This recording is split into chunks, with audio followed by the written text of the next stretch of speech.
اعوذ باللہ من الشیطان الرجیم، بسم اللہ الرحمن الرحیم۔ السلام علیکم ناظرین، آپ کا میزبان ارسلان کیانی آپ کی خدمت میں حاضر ہے۔ چند اہم سوالات جو کہ آپ کے لیے جاننا انتہائی ضروری ہیں، وہ سوالات کیا ہیں وہ ہم ابھی آپ کو بتائیں گے۔ ان کا جواب دینے کے لیے خوبصورت عالم دین علامہ ذکیر صابری صاحب ہمارے ساتھ موجود ہیں، ان سے گفتگو کرتے ہیں۔ السلام علیکم صاحب۔ وعلیکم السلام۔ کیسے ہیں آپ؟ ٹھیک؟ جی الحمدللہ۔ اچھا علامہ صاحب، سب سے پہلے تو صلاۃ التسبیح کے حوالے سے بتائیے گا کہ اس کا حقیقی طریقہ کار کیا ہے؟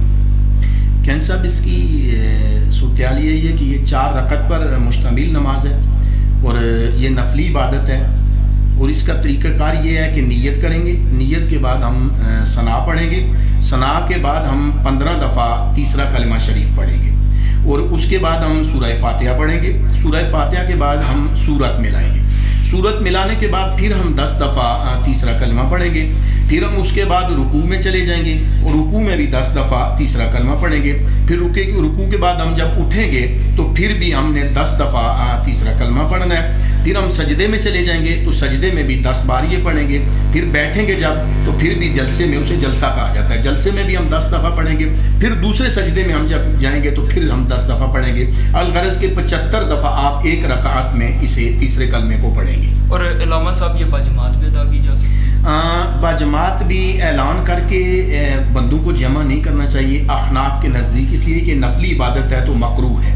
اگر چند لوگ جمع ہو جائیں تو اس میں پڑھ لی جائے جماعت کے ساتھ، تو کوئی کراہت بھی نہیں ہے۔ اچھا علامہ صاحب، دوسرا سوال آپ سے یہ ہے کہ ابھی طاق راتیں بھی آنے والی ہیں، تو اس حوالے سے بھی بتائیے گا کہ ان کی اہمیت اور افادیت کیا ہے، اور ساتھ ساتھ یہ بھی بتائیے گا کہ آج کل لوگ یہ کمپیریزن نہیں کر سکتے کہ کون سی رات جو ہے وہ لیلۃ القدر 21ویں ہے، 23ویں ہے، 25ویں، 27ویں یا 29ویں ہے، تو اس حوالے سے کیسے ہم کو اس کو سمجھنا چاہیے؟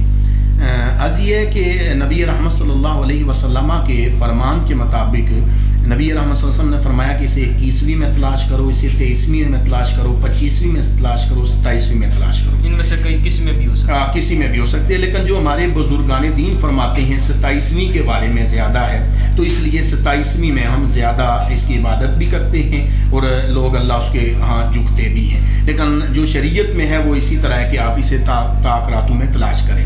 اور یہ 1000 مہینوں سے میرے رسول نے فرمایا نا جی کہ 1000 مہینوں سے افضل ہے اس کی عبادت۔ اور من قام لیلۃ القدر ایمانا و احتسابا غفر له ما تقدم من ذنبی، فرمایا کہ جو اس رات کی عبادت کرتا ہے، اس رات کو اللہ رب العزت اس کے پچھلے سارے گناہ معاف فرما دیتا ہے۔ اچھا علامہ صاحب، ان راتوں کو عبادات کون سی کرنی چاہیے؟ کوئی خاص ایسی عبادات ہیں جس کا ہمیں دین یا ہمارے نبی بتا رہے ہیں؟ دیکھیں نا جی، صلاۃ التسبیح پڑھنی چاہیے، ان میں نوافل زیادہ سے زیادہ پڑھنے چاہیے، اور اس کے بعد درود شریف ایک ایسا عمل ہے نا جی قبولیت والا۔ باقی اس میں یہ کوئی نہیں ہے کہ آپ یہ پڑھیں وہ نہ پڑھیں، لیکن صلاۃ التسبیح کے بارے میں کہوں گا کہ آپ یہ ضرور پڑھنی چاہیے۔ اس کے علاوہ درود شریف بھی زیادہ پڑھنا چاہیے اور نوافل بھی پڑھنے چاہیے۔ اچھا علامہ صاحب، ایک اور اہم سوال ہے، چونکہ رمضان اختتام کی جانب ہے، رمضان شروع ہوتا ہے تو دسترخوان بھی سجتے ہیں، مسجدوں میں رونقیں آباد ہوتی ہیں، 400 یہ خدا کے نور کی تجلیاں ہوتی ہیں، تو رمضان جب اختتام کی جانب آتا ہے، چاند رات والے دن آپ دیکھیں کہ بازاروں میں رش،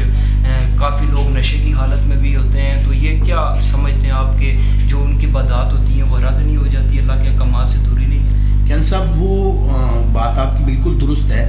دیکھیں نا جی کہ وہ اجرت کا وقت ہوتا ہے، وہ اللہ کے ہاں مزدوری لینے کا ٹائم ہوتا ہے، تو بندہ اس وقت جا کر کے شریعت کی ساری حدیں توڑ کر کے، ان کے حدود و قیود کو توڑ کر کے اللہ کے ہاں ساری چیزیں وہ ضائع کر دے انسان۔ میں تو سمجھتا ہوں کہ آپ کے ہاں جتنے میں سے یہاں سے میسیج دینا چاہتا ہوں کہ اس رات، چاند رات کو، نہ کہ آپ شراب میں، نہ کہ آپ مستی میں، بازاروں میں ہلا بلا کرنے کا وہ وقت نہیں ہوتا ہے، وہ اللہ کے ہاں مانگنے کا وقت ہوتا ہے۔